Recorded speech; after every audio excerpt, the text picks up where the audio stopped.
I stand before you, not to speak of the dead as though they are distant figures of myth, but as men and women who have walked this very earth, just as we do now. Their blood was spilled, not for glory or riches, but for something far more precious, an idea that has transcended time itself, freedom. Today we find ourselves in the shadow of their sacrifices, looking at the cost they bore for us to stand here in the light of Athens. We are the inheritors of this city's ideals, its promises, and perhaps most importantly, its burdens. For the true price of freedom is not in its enjoyment, but in the endless vigilance required to protect it. And we, the living, are the guardians of that flame. We are the ones who will decide whether it burns bright or fades into the embers of forgotten history. Let us not deceive ourselves. The battles we face today are no less significant than those fought on the fields of Marathon, on the slopes of Thermopylae, or within the walls of our own city. The enemy may change. Today, it may be tyranny, corruption, or ignorance, but the struggle remains the same. It is a struggle for the very soul of Athens. It is a fight to preserve the values that have made this city great. Our ancestors did not fight merely to conquer lands or build monuments. They fought for a freedom so profound that it shook the foundations of the ancient world. They fought for the right to speak, to debate, to question, and to participate in the affairs of the state. The very idea that a man, regardless of his station, could have a say in his destiny, that is what our ancestors fought for. And it is that same principle that we must defend today. As we stand on the precipice of the future, we must ask ourselves, what have we done to honor their sacrifices? Have we upheld the legacy of those who bled for this city, or have we, in the comfort of our own lives, forgotten the price they paid? It is easy to sit in the warmth of our homes, to partake in the bounty of our city, and to think little of the cost that made it possible. But remember, comfort is a double-edged sword. It dulls the mind and lulls us into complacency. It is only through struggle, only through sacrifice, that we can preserve the very things we hold dear. Our ancestors were not born with the luxury of comfort. They lived in a world of uncertainty, where each day was a battle for survival.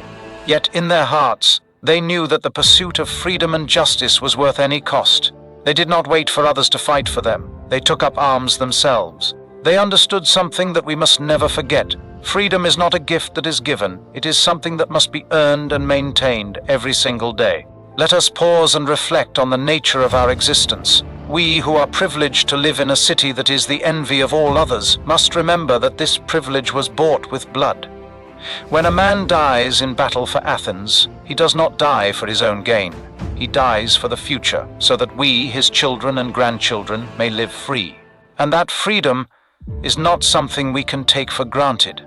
The philosophers among us speak of justice, of the good life, of ethics.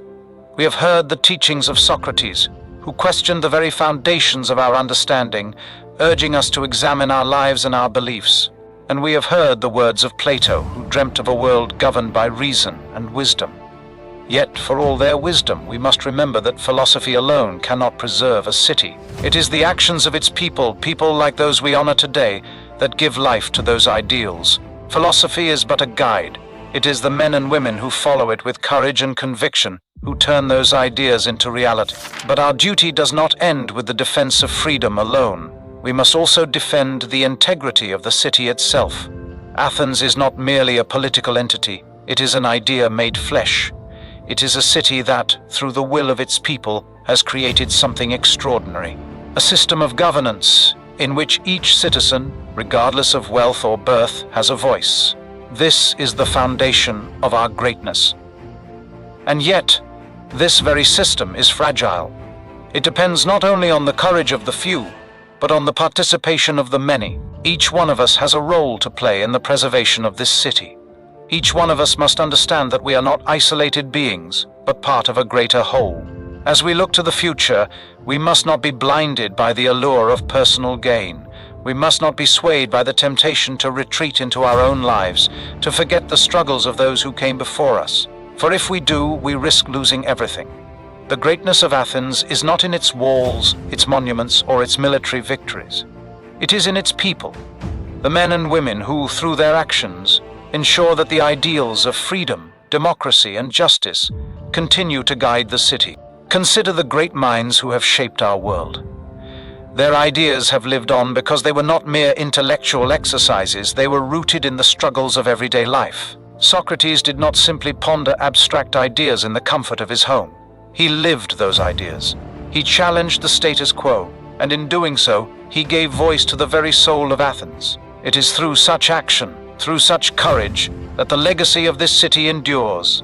But let us not forget the truth that underlies all of this. That truth is that we are mortal. We, like the men and women who fought before us, will one day pass from this earth. And yet, in that passing, we leave behind something more than just a memory.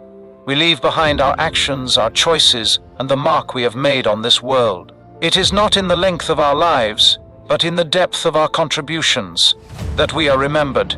The dead who lie before us are not truly gone. They live on in every decision we make, in every act of courage, in every defense of freedom. They are not mere names etched on stone. They are the embodiment of the spirit of Athens, and that spirit is eternal. It is not bound by time or place. It transcends the physical world and becomes part of the very fabric of existence. So, let us not weep for them. Let us honor them by living as they did. Let us live with the same courage, the same conviction, and the same love for this city that they did. For it is in our actions that their legacy will continue. It is in the choices we make, in the battles we fight, and in the freedoms we defend that they will live on. And now, as we look toward the future, we must remember one final truth. The price of freedom is not paid once, but again and again. It is not something we can ever take for granted. It is a debt we must pay every day, through our actions, our thoughts, and our commitments. It is a debt to those who have gone before us, and it is a debt to those who will come after us. And it is a debt that we must pay with honor, with courage, and with a steadfast commitment to the ideals that make us who we are. Athens has always been a city that has inspired greatness, and it will continue to do so, as long as we remember that greatness is not something we inherit, it is something we create. And we create it through our actions, our sacrifice, and our unwavering commitment to the principles of democracy, justice, and freedom. So I ask you now, what will you do with this gift that has been given to you? Will you stand idly by, watching as the world changes, or will you take up the mantle of those who came before you? Will you fight for the city, for the ideals, and for the future that we must all share? The answer is simple. We must fight. We must live as those who came before us lived, with courage, with passion, and with the knowledge that what we do today will echo through the centuries. The flame of freedom is ours to carry, and it is our responsibility to ensure that it does not burn out. Let us not falter.